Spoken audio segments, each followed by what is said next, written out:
They called it weakness. They called it collapse. But in the dust of the Sahel, a new chapter begins. For decades, Burkina Faso has been spoken of only through the language of suffering. Terrorism in the north, rebellion within, hunger and poverty pressing from all sides. A nation once carved by outsiders, now scarred by instability. And yet, in this fragile soil, Ibrahim Traoré has chosen to plant a seed of defiance, not with charity, not with aid, but with steel, fire, and sovereignty. His hand has reached across continents, grasping not for pity, but for partnership. A historic defense pact with Pakistan. This is not merely about fighter jets and tanks. It is about dignity reclaimed, about a people saying enough to humiliation. It is the spark that could ignite a revolution of hope across Africa. The question is no longer whether Burkina Faso can survive. It is whether the world is ready for what comes next. Stay with us, for this is more than a headline. It is a turning point in history. Subscribe now and walk with this story. Burkina Faso has lived too long under the shadow of war. For more than a decade, its villages have burned at the hands of terrorists. Its roads have been haunted by ambushes, and its borders have bled. The people learned to sleep lightly, knowing that night could bring gunfire. That day could end in displacement. Inside Ouagadougou, governments rose and fell. Coups replaced coups, yet one question never changed. How could a nation fight enemies armed with modern weapons when its soldiers carried relics of the past? When Ibrahim Traoré stepped forward, he inherited a battlefield stacked against him. The insurgents carried rifles and explosives smuggled across porous borders, while foreign mercenaries roamed the desert. His soldiers, by contrast, often faced combat with outdated Kalashnikovs, armored cars that broke down in the heat, and no real air power to shield them. Every funeral of a young recruit was a reminder. Dignity without strength was only a dream. That is why Traoré made a choice that startled many. He did not turn to the traditional Western suppliers, nations that had too often treated Africa as a market, not a partner. He turned eastward to a country that knew what it meant to fight for survival with limited means. He turned to Pakistan. The agreement was not a token gesture. It was a leap. At its heart stood the JF-17 Thunder, a fighter jet forged through Pakistan's partnership with China, but battle-tested in its own skies. This aircraft, cheaper than the American F-16 and the French Rafale, promised multi-role capacity to patrol the skies, to strike ground targets, to protect the very sovereignty of Burkina Faso from above. With radar evasion and beyond visual range missiles, the Thunder meant that for the first time, Burkinabe pilots could meet their enemies before the enemy ever saw them. Yet Traoré did not stop there. The soil of Burkina Faso is contested not only in the air, but on the ground, in dusty villages and rocky hills. For this, the Al-Khalid tank was chosen, a machine known not just for its heavy armor, but for its speed. Unlike the cumbersome vehicles of the past, this tank could race across open fields, climb rough terrain, and strike in darkness or storm. Its 120-millimeter gun carried a message to every insurgent stronghold. The army of Burkina Faso would no longer fight with blunt tools. It would fight with precision and power. Then came the eyes of the future. Drones. Pakistan had advanced its drone technology in recent years, creating machines that could both watch and strike. The Barak drone, with laser-guided missiles, offered accuracy that could dismantle a hidden camp without risking the lives of young soldiers. The Shapar drone, capable of hours of surveillance, meant that no enemy movement along the border would remain unseen. For a nation whose soldiers had too often walked blind into ambushes, drones represented something more than technology. They represented survival. And so, piece by piece, Traore assembled not just a shopping list of weapons, but a new vision of defense. This was a strategy to break the cycle of dependence. No longer would Burkina Faso be at the mercy of donated equipment or delayed shipments from distant capitals. By reaching to Pakistan, a country outside the old colonial sphere, he signaled that sovereignty meant choosing allies on one's own terms. For the people, news of the deal was more than military jargon. It was the sight of a new chapter. Young men who once doubted the future now saw fighter jets rolling on runways, tanks gleaming under the sun, drones buzzing like guardians above their homes. Each image carried weight. Each machine whispered the same promise. Burkina Faso would not kneel. But even as the deal was celebrated, one question loomed. Weapons alone do not win wars. They must be guided by strategy, discipline, and will. Could this fragile nation, scarred by years of turmoil, transform steel into sovereignty? The answer would not be found in the skies above or the deserts below. It would be tested in the fire of reaction, both at home and abroad. When the first images of the JF-17 Thunder touched down in West Africa, it was more than metal meeting runway. It was a shockwave. For years, Burkina Faso had been dismissed as fragile, landlocked, a pawn in someone else's chessboard. Now, its skies roared with engines that spoke of independence. For the soldiers gathered along the tarmac, their uniforms faded from battles past.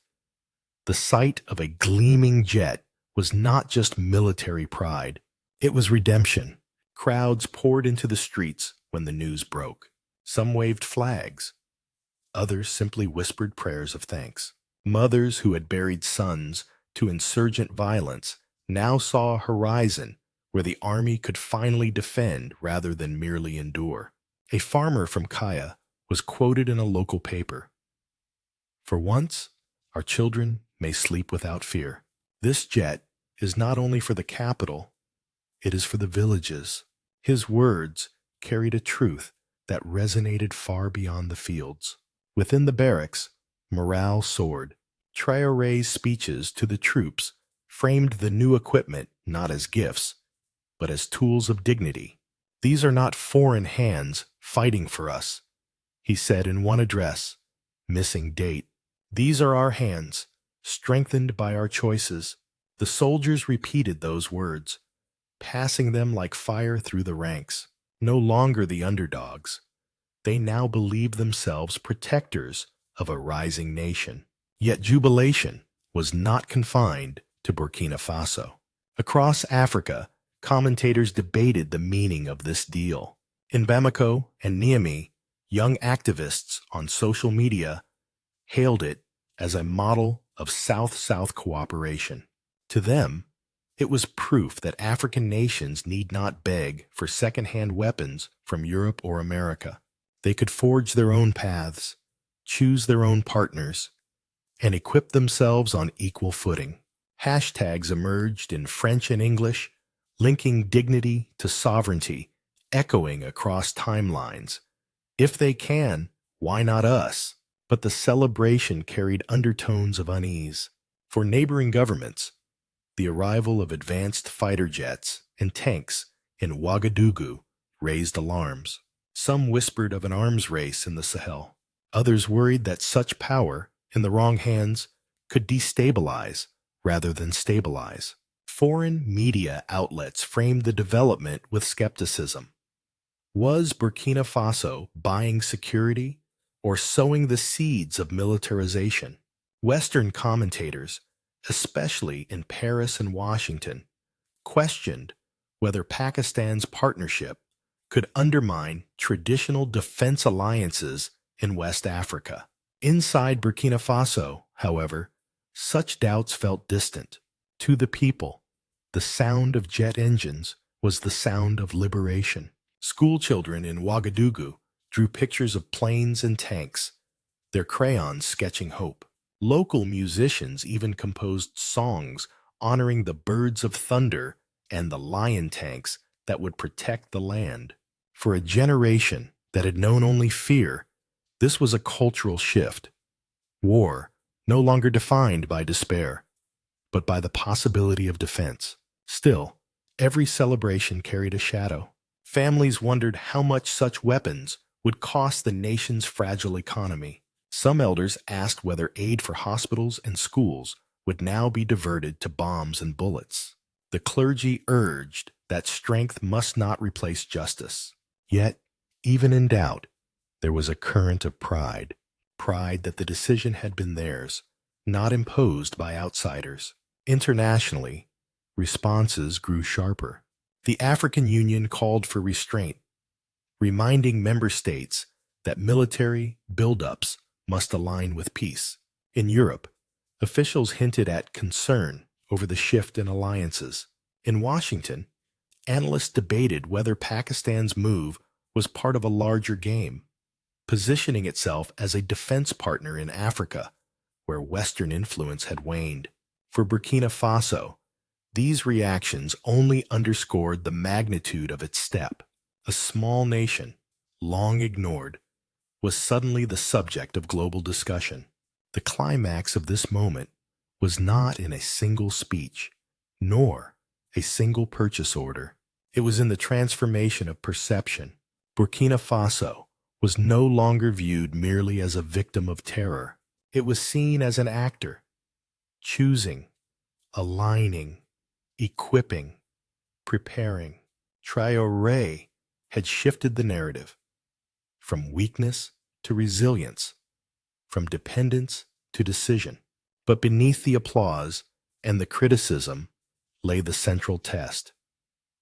Could new weapons truly rewrite the fate of a nation, or would they prove to be symbols without substance? The answer would be revealed not in parades or headlines, but in the lived reality of villages, markets, and borders where war and peace collide. The day the deal was signed, a new reality began to settle over Burkina Faso. It was not only the arrival of jets, tanks, and drones that stirred the streets. It was the question of what these weapons would mean for daily life. Would they silence the guns of insurgents, or invite new storms from beyond the horizon? In the short term, the effect was unmistakable.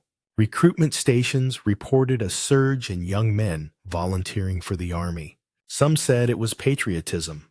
Others admitted it was pride, a chance to wear a uniform backed by strength, not weakness.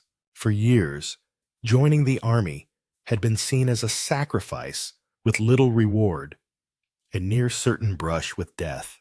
Now, with drones in the skies and tanks in the fields, the uniform seemed to carry not only risk, but honor. Families felt the shift too. In the northern provinces, where villages had been abandoned after repeated attacks, some began to return.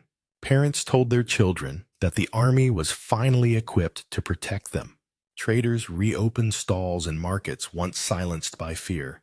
The arrival of drones meant that raids could be anticipated, not endured. For a people long trapped in the cycle of flight and mourning, this was a fragile rebirth of confidence. Yet hope came with costs. Budgets that might have gone to hospitals or schools were now redirected. Civil servants whispered of salaries delayed, of projects postponed. Economists warned that an arms buildup could strain a fragile treasury already battered by inflation and food insecurity. Was sovereignty worth the sacrifice of social welfare? Traore insisted it was. Without security, he declared, there can be no schools, no clinics, no future. His words resonated, but they did not erase the doubts.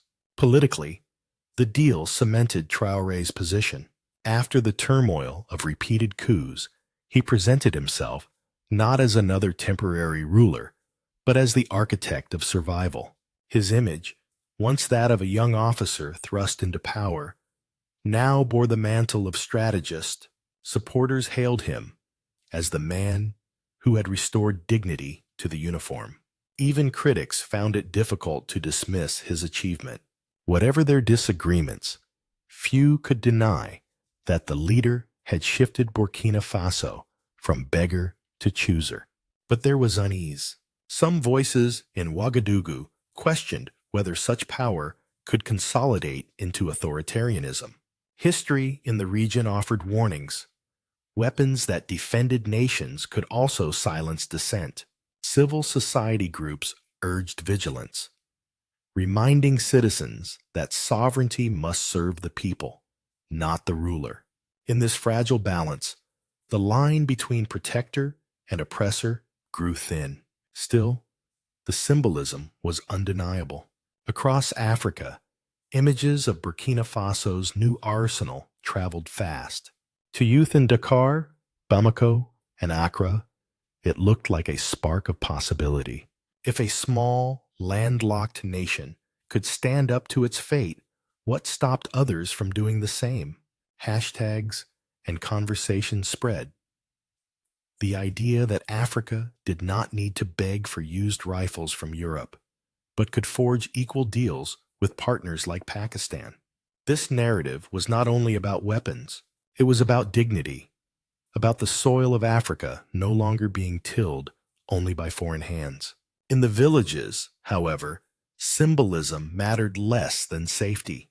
Mothers still waited to see whether their sons would return from patrol. Farmers still looked at the horizon with worry. For them, the revolution of defense would be proven only when fields could be sown without fear, when children could walk to school without the echo of gunfire. This is where the true weight of the Ibrahim Traoré coup lies, not in the parade of tanks or the thunder of jets, but in whether the deal with Pakistan could restore daily normalcy to a land scarred by war. If it succeeded, Traoré would not merely be remembered as a soldier-turned-ruler.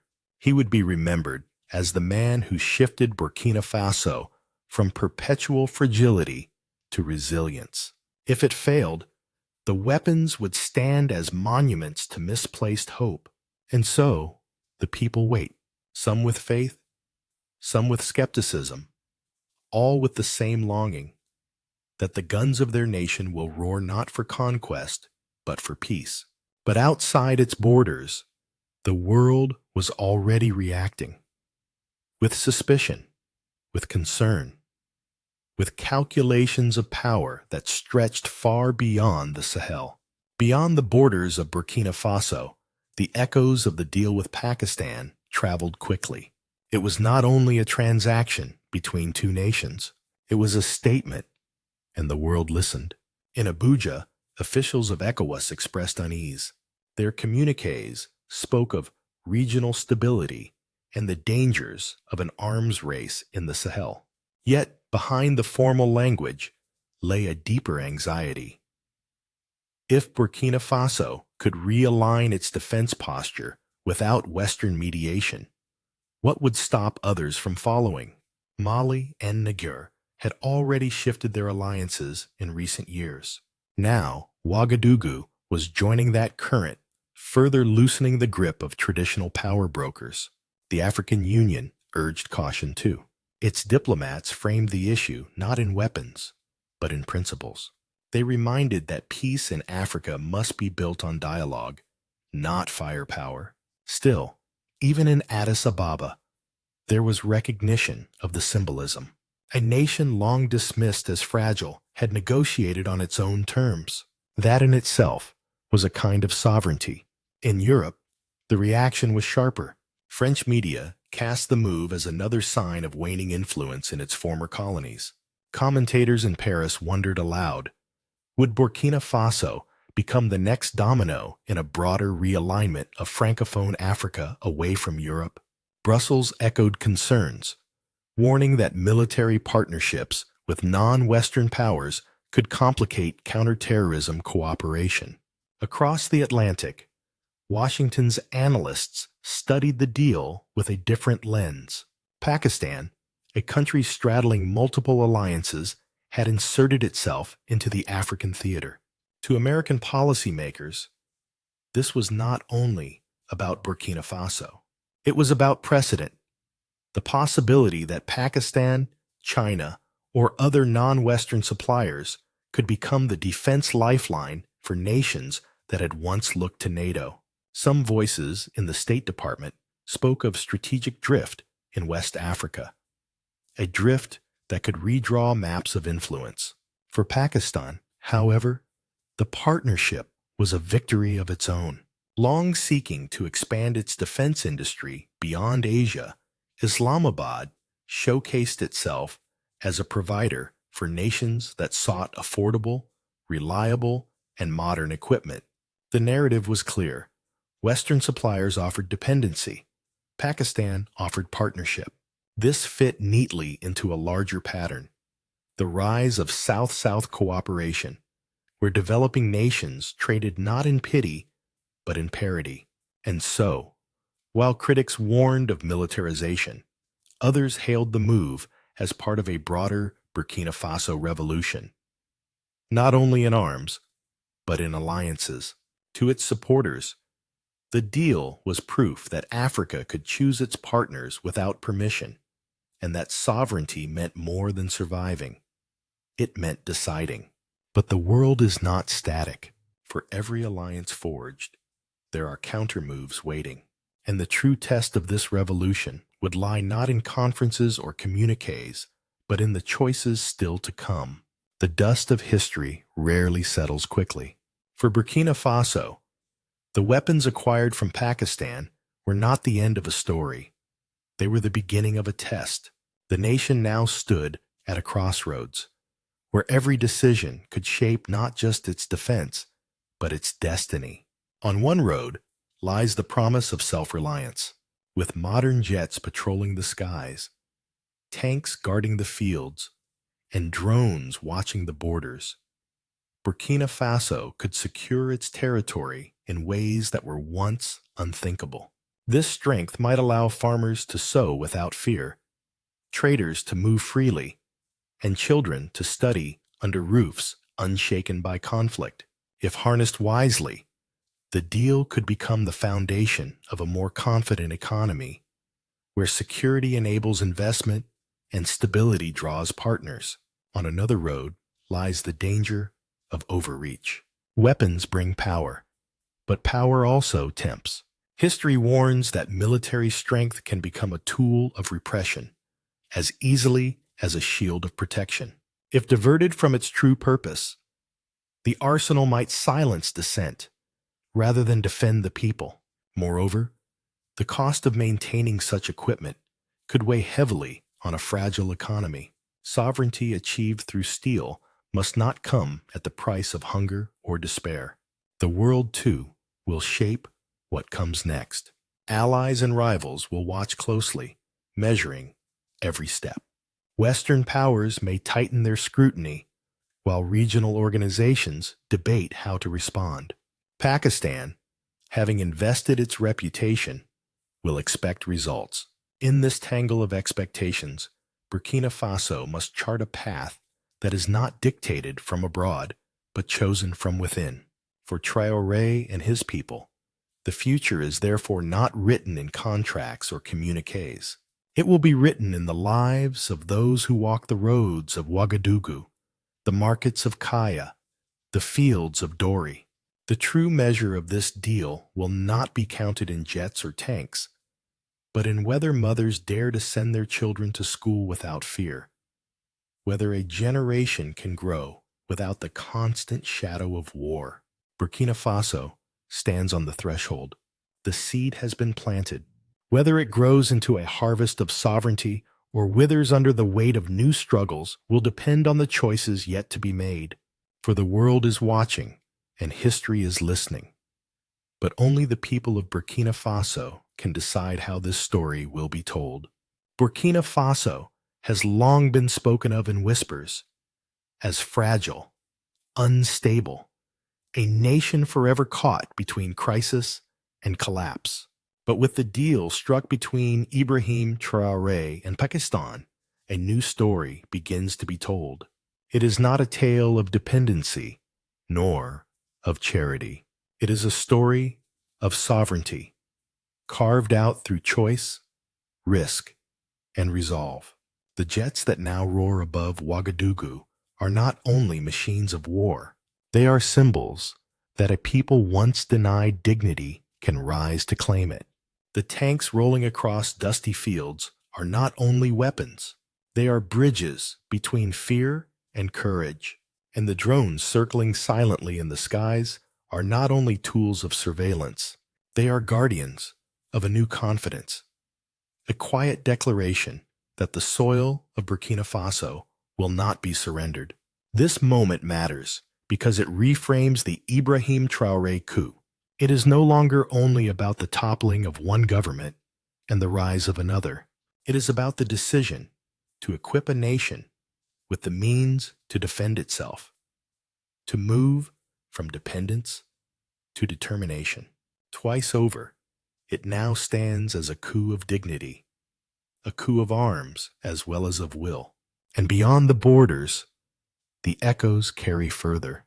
They speak of a Burkina Faso revolution, a movement not just of politics, but of pride, a revolution that says Africa's future will not be written in foreign capitals, but in the choices made on African soil. The question that lingers is not whether these weapons will change the battlefield. It is whether they will change the destiny of a nation. Will the harvest be one of sovereignty or of sorrow? Will this revolution inspire others? Or will it be swallowed by the same storms that claimed so many before? The answer lies ahead. For now, history pauses at the threshold, waiting to see if Burkina Faso's leap will become a legacy. If you believe this story of dignity deserves to be heard, do not turn away. Subscribe, share, and let the world know. Africa is not waiting. It is choosing.